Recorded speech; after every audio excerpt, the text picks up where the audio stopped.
Hello guys! So for today's video nga is nandito tayo ngayon sa Maldives. Matagal ko na pala itong nare-request sa roster ko pero ngayon lang binigay. And take note guys, itong video nga pala na to is noong 2025 at ngayon ko nga lang magagawa ng voice over dahil nga busy at dahil nga sobrang dami ng video sa phone ko hindi ko alam kung ano yung unahin ko. At bago barahin yung mga clips is gawan ko na rin ng videos para memories. So ito pala guys yung aking room. So mag quick room tour na lang tayo. So ito yung aking washroom. At sa pag-check ko nga is mukhang malinis at maayos naman. Tapos tinry ko na rin pa buksan yung ilaw kung gumagana. Kasi may iba akong mga hotel na napuntahan and minsan hindi gumagana. Minsan kailangan pa magpatawag ng maintenance. Sobrang hassle kasi minsan aabunit pa ng isang oras bago maayos. Lalo na pag mga aircon, heater, at maging mga telepono na siya namang pinaka-importante sa aming mga So, bali guys, ayan, pinagbubuksan ko nga lang yung mga aparador. At yung pinaka-paborito kong i-check sa lahat ng aking mga napupuntahang hotels ay ang view mula sa bintana. So, bali guys, nasa side pala ako nakapwesto nito. At yung mga tindahan pala na yan is souvenir shops. At ito naman pala yung view mula sa harap. Sayang at hindi ako napwesto doon sa pinakaunahan na room, kundi maganda sana yung pwesto ko para makita itong dagat. So bali guys, nag-usap-usap nga kami ng makalipad ko kung lalabas kami para mag-island hopping. Kaso hindi natuloy. Dahil yung ibang nga dito is nakapunta na sila. At syempre ayaw na nilang ulitin yung mga ginawa na nila before. Sa pagkakatanda ko is dalawa lang kami na first time pa lang dito. And parehas pa kaming Pinoy. Sobrang sayang nga pero hindi natuloy yung labas namin. Pero okay na rin kasi nakapagpahinga ako. Masama rin kasi yung pakiramdam ko nito. At sobra kong pagod sa flight. Kaya grabe, hanggang bintana na lang talaga yung view ko dito. Kaya sabi ko next time is pupunta at babalik talaga ako dito. Pero hindi as crew, kundi pasahero or turista. Para mas ma-enjoy ko ang Maldives. Maganda rin sana isama yung buong family. Kaso sobrang pricey dito sa Maldives. Kailangan talaga pag-ipunan kung gusto mong isama ang iyong family.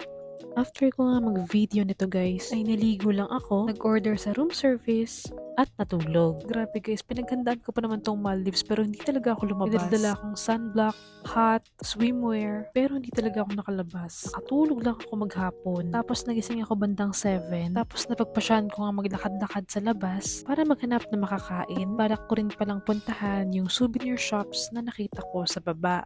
Grabe guys, halos kagigising ko nga lang nito. Kita nyo naman na mugtong-mugto pa nga yung mga mata ko. Ay kubag nga lang yung dala ko dyan dahil sabi ko sa baba lang naman ako pupunta dun sa store na nakita ko kanina. So ito pala guys, yung mga fridge magnets. And grabe guys, sobrang daming magaganda. Nalito pa nga ako dito kasi may dalawang price. Yung isa pala is naka-USD and yung isa naman is naka-local currency nila. Bali, yung isang presyo is nakadikit dun sa mismong board saan nakalagay yung mga fridge magnets. Nagtingin-tingin din pala ako ng mga figurines na magandang display sa bahay. Halos ang tagal ko nga dito sa shop na to dahil hindi nga ako makapila sa sobrang daming magaganda. Tapos pagkatapos kang mamili, bumalik na rin ako sa aking room dahil medyo paggabi na rin at ayoko nang lumayo pa. Kaya nag-order na lang ako ulit ng room service para sa aking dinner.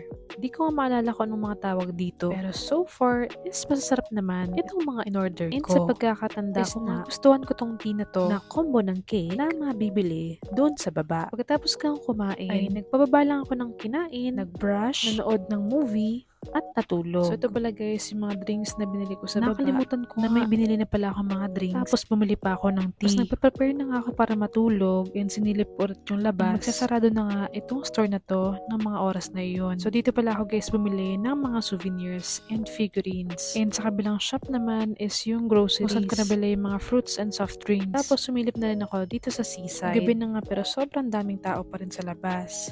Kung nung umaga nga is minuminutong may mga nagpapalaot dyan. Paggabi naman is wala halos dumadaan na mga bangka. Medyo nangihinayang nga ako nito dahil hindi ako nakalabas. Pero sabi ko is babalik ako dito next time kung papalarin para mag-enjoy. Bali kayo sa mga nagtatanong kung nasan nga ba yung Maldives is nasa gitna ng Indian Ocean malapit sa Sri Lanka at India. Bali binubuo ito ng mahigit 1,000 isla at kilala bilang world-class diving at snorkeling spots. Bukod pa riyan ay kilala rin ng Maldives sa puting buhangin nito at malinaw na tubig na kulay turquoise. So, noong mga oras na nga na ito is papunta na kami ng airport para mag-operate pabalik ng Doha.